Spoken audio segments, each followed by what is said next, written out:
Seamos bienvenidos, hermanos, a esta conexión. Y tengo que decirles también, feliz todos los días para los padres y también para las madres. Felicidades.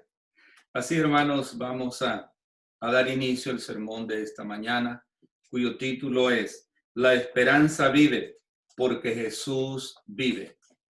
La esperanza vive porque Jesús vive. Ese es el título del sermón de esta mañana.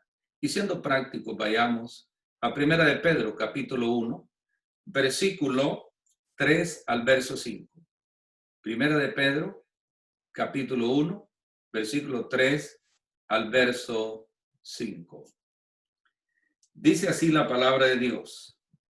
Bendito el Dios y Padre de nuestro Señor Jesucristo, que según su grande misericordia nos hizo renacer para una esperanza viva, por la resurrección de Jesucristo de los muertos, para una herencia incorruptible, incontaminada e inmercesible, reservada en los cielos para vosotros, que sois guardados por el poder de Dios mediante la fe, para alcanzar la salvación que está preparada para ser manifestada en el tiempo postrero. Vamos a profundizar un poco en estos versículos de la carta del apóstol Pedro. El apóstol Pedro escribe dos cartas, la primera y la segunda, y es muy poco lo que escribe, pero de igual manera como Santiago van, como decimos, directamente al grano, sin vuelta, van directo. En este caso, vamos a analizar un poco cuál es el mensaje de Santiago para los cristianos del primer siglo y los cristianos de todos los siglos. La palabra de Dios es la misma y nos enseña que es espíritu y que es vida. Un sabio abriga esperanza porque la razón le dicta que así haga. Podemos resistir dificultades cuando tenemos razones para creer que el futuro será mejor. Fue la esperanza del sabio la que Pedro les presentó a sus lectores. Es lo que Pedro nos está presentando esta mañana a nosotros como lectores, como oidores de su palabra, y yo diría, no solamente oidores, sino que debemos ser hacedores de la palabra o obedientes a la palabra. Grande es su misericordia. Y grande es su misericordia. Dice el verso 3, bendito el Dios y Padre de nuestro Señor Jesucristo, que según su grande misericordia nos hizo renacer para una esperanza viva. Nos hizo renacer para una esperanza viva. Por la resurrección de Jesucristo de los muertos. O sea que Cristo murió y resucitó. Es ahí donde está nuestra esperanza de todo ser humano, que ese Cristo que murió en la cruz del Calvario fue sepultado y resucitó al tercer día. Si Jesucristo no hubiese resucitado, yo creo que no estuviésemos aquí. Y si estuviésemos aquí, estuviésemos perdiendo el tiempo, porque murió y no resucitó.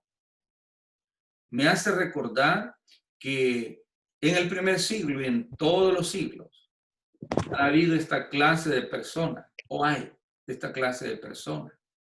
En el tiempo del apóstol Pablo, había muchos, él predicaba acerca de la resurrección de los muertos. Muchos no creían que eso se diera. Para algunos ya se había dado, pero eso no tenía ningún sentido. Pero Pablo refuta de esta manera diciendo que si los muertos no resucitaban, era en vana la lucha de ellos. Y que entonces dice, comamos y bebamos, que mañana moriremos. O sea, morimos y ya no hay nada más que hacer.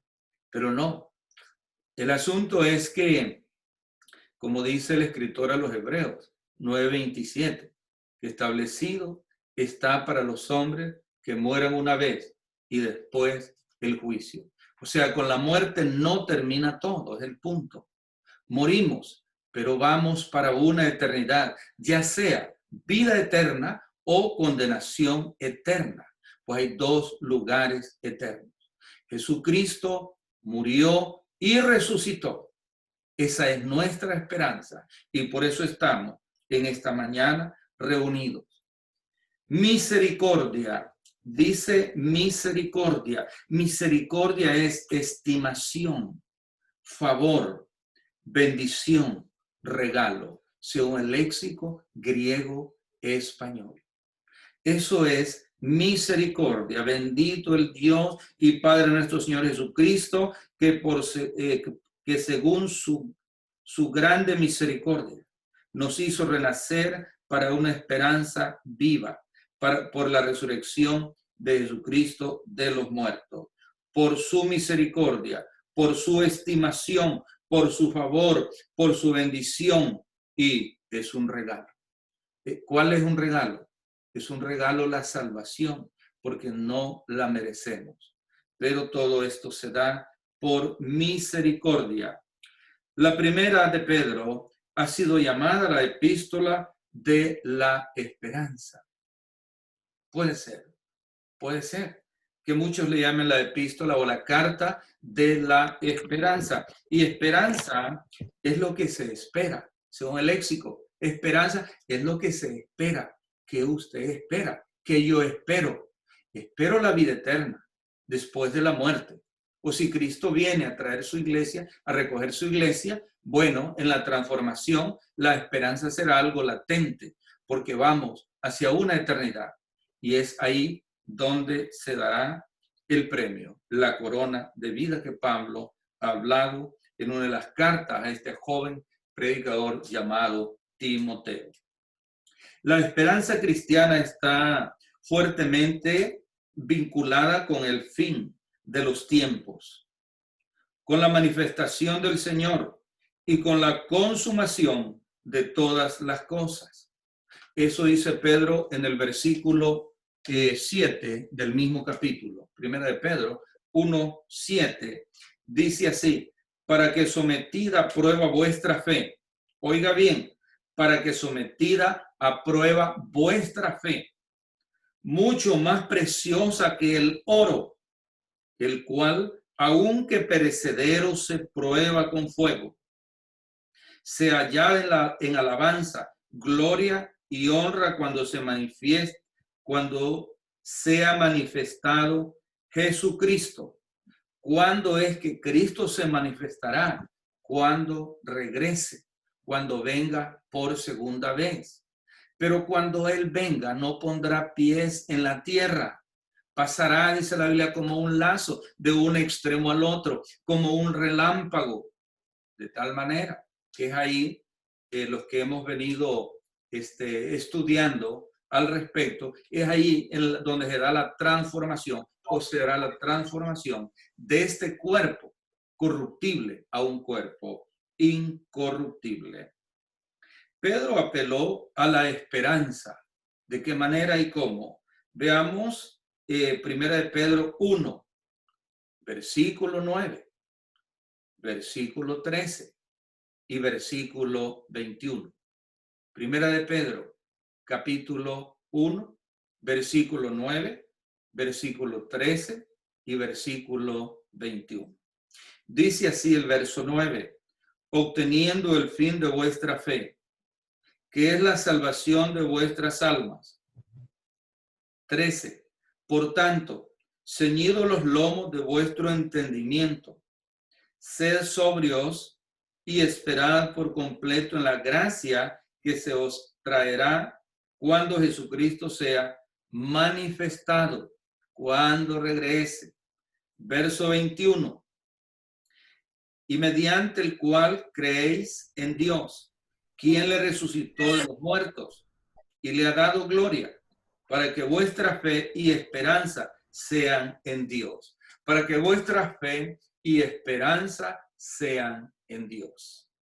Yo he mencionado mucho, pero es que la Biblia sí lo menciona y a veces uno se ve la necesidad de usar mucho esa cita. En cuanto a la fe, si usted quiere leer al respecto, digamos, quiere usted saber qué fe, vaya a Hebreos 11:1 y continúe leyendo, y en el verso 6 está diciendo que el que no tiene fe no agrada a Dios. Léalo y aprenderá un poquito más en cuanto a la fe. Pero acá el verso 21 está concluyendo con la fe y la esperanza. ¿En quién? Fe y esperanza. ¿En quién? ¿En el dólar? ¿En el oro? No, en Dios. En Dios. ¿Quiénes son los que pueden participar de esta esperanza? ¿Quiénes serán? ¿Quiénes pueden ser? Pedro dijo que eran los que habían nacido de nuevo. Los que habían nacido de nuevo. Ya la puso más difícil, ¿cómo yo voy a nacer de nuevo? Eso dijo Nicodemos, el sermón del domingo pasado. Pedro nos estaba diciendo, no estaba diciendo nada diferente, porque hacía unos 35 años antes, Jesucristo había predicado a Nicodemos en cuanto a este nacimiento, en cuanto a la regeneración, en cuanto a nacer de nuevo.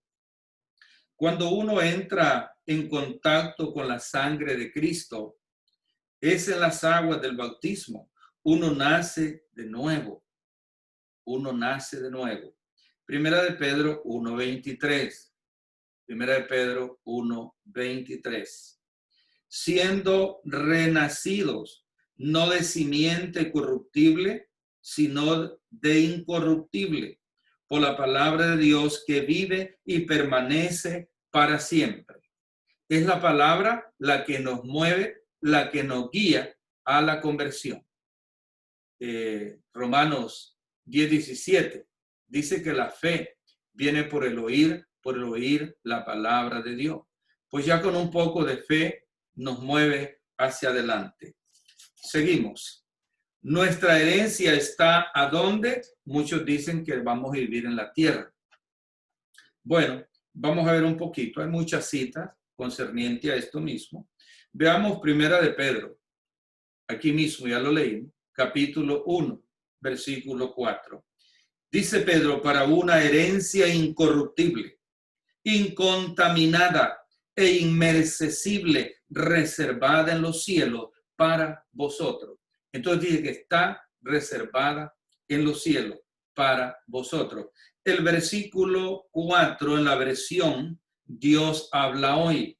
Es un poquito confuso a veces la versión Valera cuando dice inmercesible, reservada en los cielos, incontaminada, incontaminada e inmercesible. Es un poco, porque es una versión que usa un lenguaje que casi no lo usamos. Entonces, para que haya más claridad, voy a leer el mismo versículo 4 de Primera de Pedro 1. Dice así: y hará que ustedes reciban la herencia que Dios les tiene guardada en el cielo. Que la herencia nos está guardada en el cielo, no dice en la tierra. Luego seguimos. La cual no puede destruirse. Aquí viene la aclaración de las palabras un poco confusa en la Valera. Ahora dice, ni marchitarse, ni mancharse, ni marchitarse. Ni mancharse, ni marchitarse. Leo de nuevo, y hará que ustedes reciban la herencia que Dios les tiene guardada en el cielo, la cual no puede destruirse, ni mancharse, ni marchitarse. Es algo vivo, algo real, indescriptible. Quizás no tengamos palabras para darnos para entender y darnos a entender en cuanto a la herencia y cuán grande es esa herencia. ¿Y a dónde está? No dice que en la tierra, dice que en los cielos. Pedro dijo que es una herencia celestial incorruptible, algo que no se puede corromper, corruptible e incorruptible. Es algo incorruptible, algo que no se puede corromper. Incontaminada e inmercesible, según el verso 4. La palabra griega que se traduce por herencia tiene que ver con la aceptación de la porción que se ha de recibir. La porción del cristiano es la misma de un heredero. Usted quiere ver en la Biblia lo que le corresponde a un heredero y cómo es el asunto. Usted puede leer Gálatas, capítulo 4, verso 1 al verso 7. Ahí usted aprenderá lo que Pablo está hablando de lo que es un heredero. Gálatas 4, 1 al verso 7, se lo dejo como tarea. El gozo vive a pesar de la tribulación. El gozo vive a pesar de la tribulación. Pero dirá usted, pero hermano, ¿cómo yo voy a estar gozoso? Son 3 meses sin trabajar, ya me están botando del apartamento, la hipoteca, ya no aguanta más. Y yo voy a estar, es más, el virus me ha investido. Mire, tengo el virus, no puedo pagar los biles, no tengo trabajo. Y mire, ¿y yo cómo le voy a dar, cómo yo voy a estar gozoso? ¿Será que no se puede estar gozoso? ¿Será que en la Biblia podemos encontrar a alguien que estuvo en situaciones adversas y estuvo gozoso? Nunca bajó la guardia, siempre estuvo gozoso. Yo creo que podemos ver algunos y uno de ellos puede ser Job, como él perdió todo. Perdió todo y su cuerpo lleno de llagas, se sentaba en ceniza, su mujer, en vez de darle ánimo, porque mire, cuando somos casados, cuando uno es casado, se casa para eso. La Biblia dice que ya no son más 2, sino una sola carne. Y que 2, dice la Biblia, son mejor que 1, porque se calienta el uno al otro. Y en momentos de dificultad, la esposa, si la tiene la esposa, el esposo tiene que darle ánimo y viceversa, animarse. Pero ¿qué pasó con este varón? Le dijo, maldice a Dios y muérete. Ahí, imagínense qué palabra más alentadora. Bueno, gozosos, el gozo vive a pesar de la tribulación. Muchos ejemplos desde el Antiguo Testamento y uno de ellos el que acabo de mencionar. Volvemos a Primera de Pedro, capítulo 1, verso 5 y verso 6.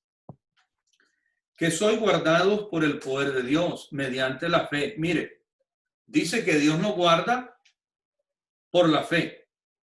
Que soy guardado por el poder de Dios mediante la fe.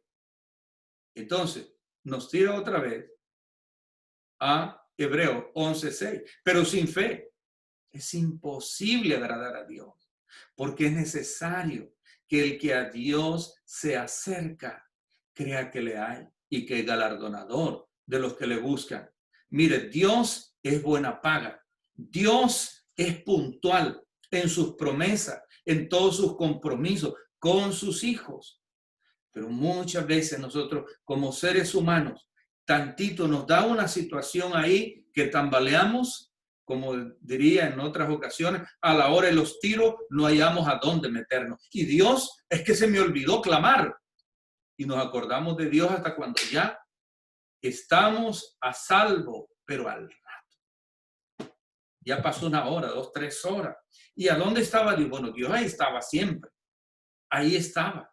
Pero en vez de clamar, Señor, guárdame, ayúdame a escapar, porque a veces hay que escapar de alguna situación. Por ahí dicen, mejor que digan, de aquí corrió y no aquí quedó. Bueno, que sois guardados por el poder de Dios mediante la fe, para alcanzar la salvación que está preparada para ser manifestada en el tiempo postrero. Siempre esta palabra la hemos estado leyendo en toda la cita. La salvación que está manifestada para el tiempo o en el tiempo postrero, en el último día. El último día. Verso 6. En lo cual vosotros os alegráis, aunque ahora por un poco de tiempo, si es necesario, tengáis que ser afligidos en diversas pruebas. Mire, en diversas pruebas. Estamos siendo afligidos en la actualidad, muchos más que otros, yo diría. Muchos más que otros. Pero ¿será que vamos a pasar o hemos pasado momentos más difíciles que esto, de otra índole? Yo creo que sí. Y cada uno es diferente. Y lo que ha pasado, lo que ha vivido, ha sido y es diferente. Pero que lo que estamos pasando es bastante incómodo. Pero no es, hermanos, no es para amedrentarnos y tirarnos a plano ahí como cuando éramos bebés que nos sentábamos ahí planitos sin hacer nada, a llorar a moco tendido. No, no. Aquí es declamar a Dios. Declamar a Dios que nos guarde, si es que no nos ha dado el virus, que nos guarde. Y si ya nos dio, que nos sane. Y si ya pasó, que nos siga protegiendo, porque puede reincidir, puede volver otra vez ese virus. Ese virus, yo diría, es como el pecado. Que usted, el pecado, ve sus acciones, sus hechos, pero no se ve venir quizás. El virus no sabemos dónde está. Se ven los efectos. Los efectos cuando ya lo notió. O algunos no les ha dado, incluso conviviendo entre los que lo tienen. Me decía un hermano que en su hogar a todos les dio, pero a uno no le dio y viviendo entre ellos. Bueno, las razones, inmunidad, algo otras cosas, yo no sé, pero que no le dio. Entonces Dios nos puede seguir guardando. Y si viene, pues bienvenido, que nos ayude a pasar esa situación difícil. Pero no olvidemos que la esperanza nos está guardada, la vida eterna, y será manifestada el último día. ¿Cuál era el motivo de todo este regocijo?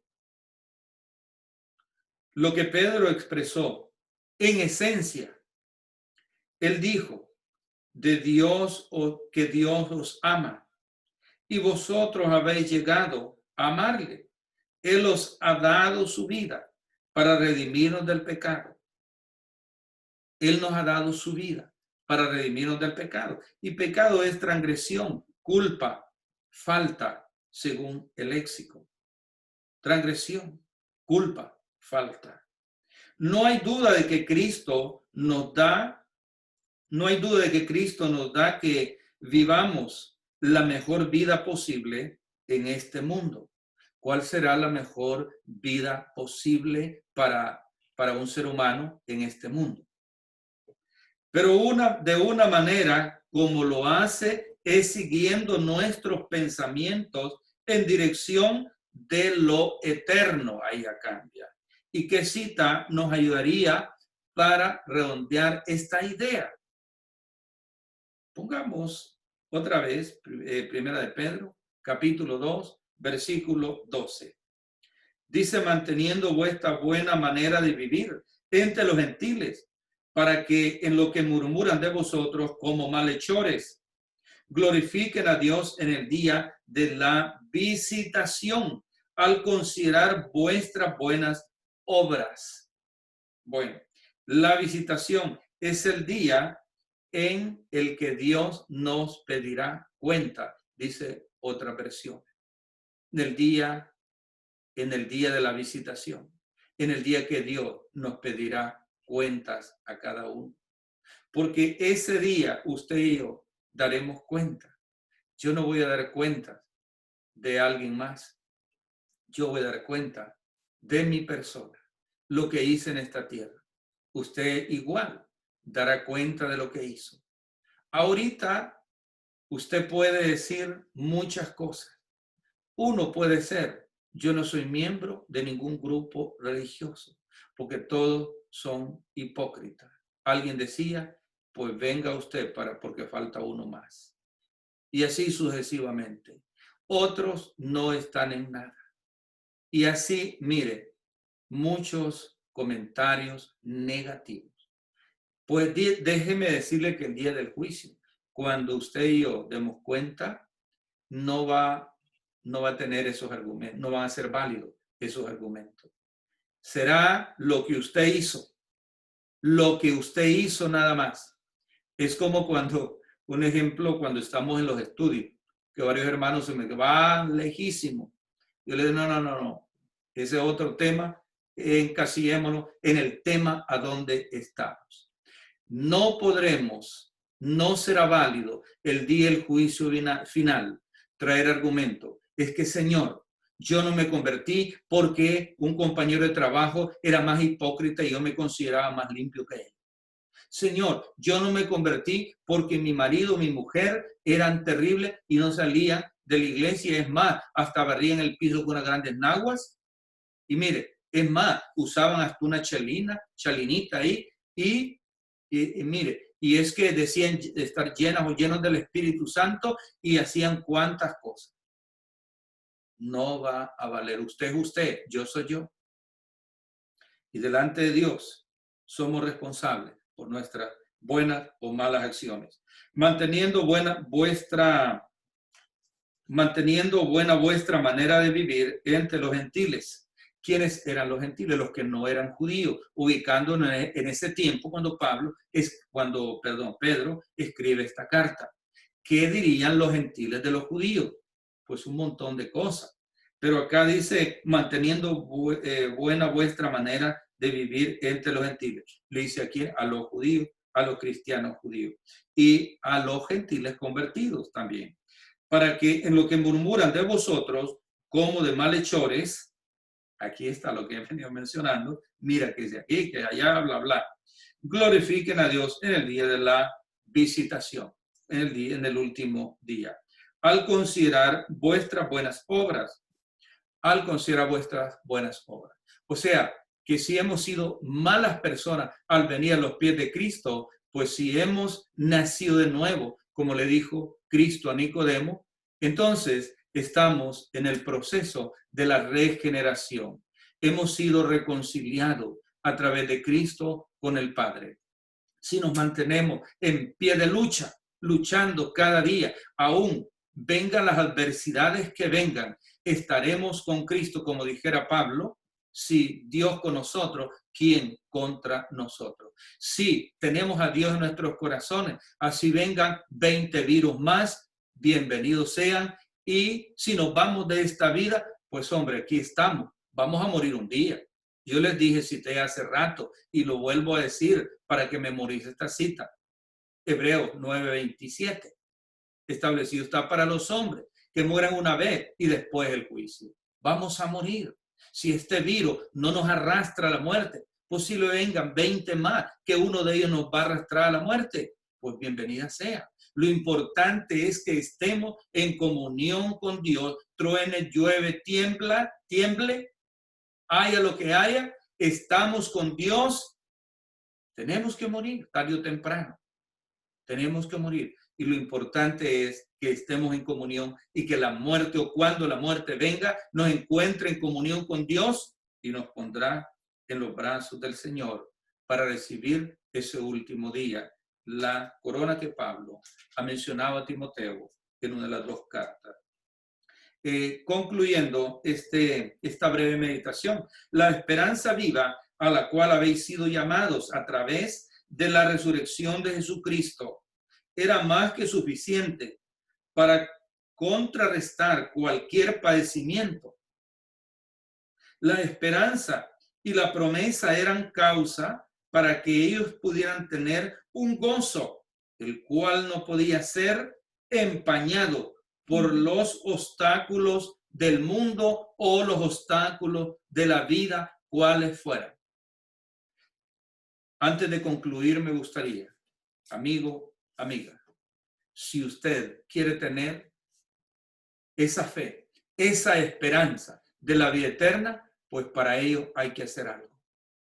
Usted, para tener un cheque, tiene que buscar el trabajo, tiene que trabajar si se lo dan y obtener un pago por el esfuerzo, por el sudor. Para ser salvos, necesitamos simple y sencillamente reconocer el sacrificio de Jesucristo en la cruz del Calvario, que murió por toda la humanidad y que la salvación es accesible para todo mundo. La salvación no es exclusivamente para una raza, es para todo mundo. Ahora usted dirá, pero ¿querrá Dios que yo sea salva, que yo sea salvo? Sí.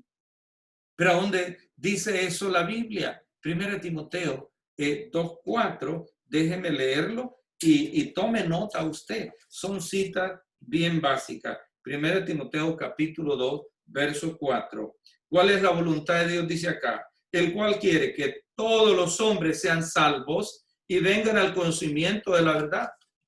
¿Qué es lo que quiere Dios? Que todos los seres humanos seamos salvos. Pero ¿qué debe hacer usted? Ya escuchó la palabra de Dios. La palabra, ¿en qué le ayuda? La palabra de Dios, Romanos 10:17. La fe viene por oír la palabra de Dios. La fe le guía al arrepentimiento. Hechos 17:30. Pero Dios, habiendo pasado por alto los tiempos de esta ignorancia, ahora manda a los hombres en todo lugar que se arrepientan.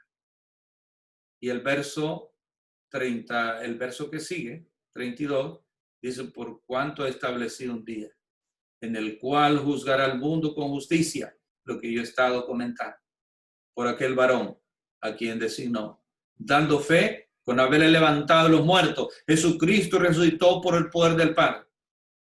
Entonces está a la diestra, intercediendo por un pueblo que él ganó en la cruz del Calvario. Hechos 20:28. Dice la iglesia del Señor, la cual él ganó con su propia sangre. Nosotros hemos sido comprados a precio de sangre.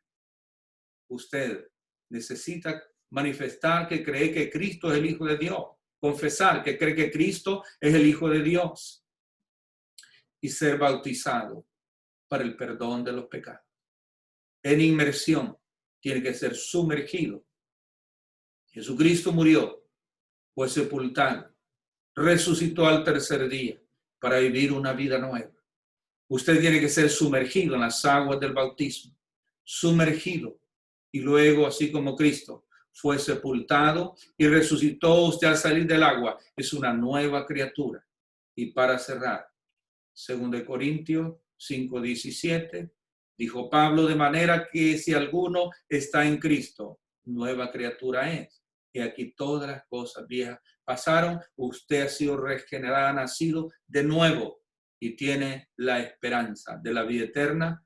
Tiene que luchar continuamente. Vendrán circunstancias adversas difíciles, pero con Cristo, como dijo Pablo, que todo lo podía con Cristo todo lo podremos.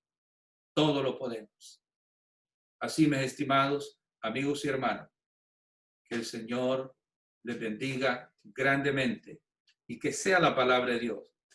Y es la palabra de Dios la que convence al ser humano, no un hombre a otra persona. Es la palabra de Dios y el Espíritu de Dios quien convence. Bendiciones.